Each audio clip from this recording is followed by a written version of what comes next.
Lucie, it's such a huge pleasure to be speaking with you today.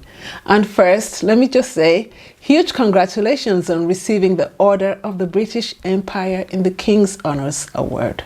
Oh, thank you so much. Thanks, Isang. I think it's an incredible recognition for the tireless work you've been doing supporting children and families all around the world. I'd love to start by taking you back to that moment, because honors like this usually come as a surprise to most people. So tell me, how did you feel when you first received the news? And who was the first person you shared it with? Well, I thought you get this letter and it says on it, from the Cabinet Office. So I thought that I'd forgotten to do my tax return. And so I ignored it actually for 2 days. So it was a real surprise, complete surprise to me. And just like kind of amazing.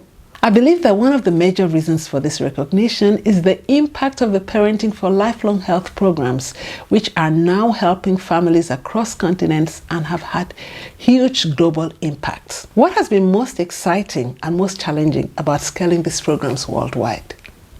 Oh, that's a great question. I think what has been most exciting has been the fact that we can actually prevent childhood violence. The idea that science has shown us something that can boost families to protect their children, to do what they wanted to do, is extraordinary. And then I think what is challenging is that the world is not static. You know, we see in Africa massive population rise. There will be 1 billion children and adolescents in Africa by 2050, 1 billion. And we're seeing reducing international aid, tightening kind of government budgets. And so what's challenging is to think beyond an effective intervention, to say, how do we take something that works and get it to those 1 billion children? Amazing. And it must be exciting for you to see the program scaled in so many countries. It's exciting, but it's not enough. You know, at the moment, Parenting for Lifelong Health programs are reaching millions of families. And that's an amazing thing to think. And especially when we see the evidence of the impact. You know, we're reducing childhood sexual violence by half. We're reducing maltreatment by 30%. That's fantastic to see. But it's just not enough. We're not, and this is why we developed and are testing these blended digital programs, because they have the capacity, when we combine them with in-person programs and media-based delivery, they have the capacity to reach on a population level. Lucie, you wear many hats: university professor, researcher, advocate, and mother. And I would like to know, how has being a mother and a woman shaped the way you approach your work with vulnerable children, both emotionally and professionally? Oh, it's a great question, and a hard one. There is something about having empathy for parenting, you know, for understanding something about how hard it is.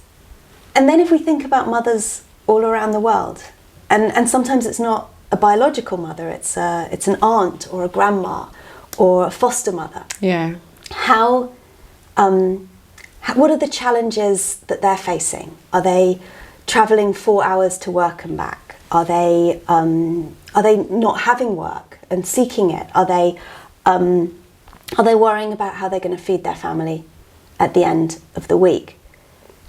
And so thinking about what can help anyone to have the relationship that they want with their children, you know, like maybe we don't have half an hour a day to spend special time with our child, but maybe we have 5 minutes where you can just do something fun for 5 minutes, and maybe you've only got 3 minutes, but that 3 minutes will be something that will matter so much to your child, but you know, also to you.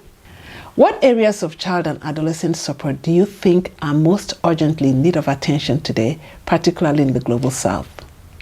Research is slow. Like the good thing about it is that it shows you what really works. But it takes us like 5 years to do it. You know, you develop something, you pilot it like you did.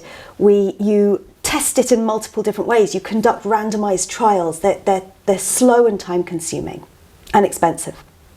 And so as researchers, our job, we have to look 10 years into the future and say, what will Africa, which, you know, I care about more than anywhere else, what will Africa's children, what will be facing them in 10 years' time, and what can we build? And when you do that, then some of those challenges become really clear. You know, we're going to be seeing massive impacts of climate change. We're going to be seeing real changes as digital access, online access rises. You know, what's that going to change for children and their opportunities, but also their risks? How can we take what we have learnt and developed, our parenting programs, our digital programs, and think differently about how we can support families? It's lovely to get an award. You know, I think that it's every parent in the world deserves an award. And every parent is putting so much thought and care and effort. And none of us are getting it right all the time. But I think that every person who is caring for a child should take a moment just to give themselves an award. Lucie, you deserve this incredible award for the amazing work you have been doing, supporting families, supporting children. It's been an absolute honor speaking with you. Thank you, Lucie. Thanks so much, Isang.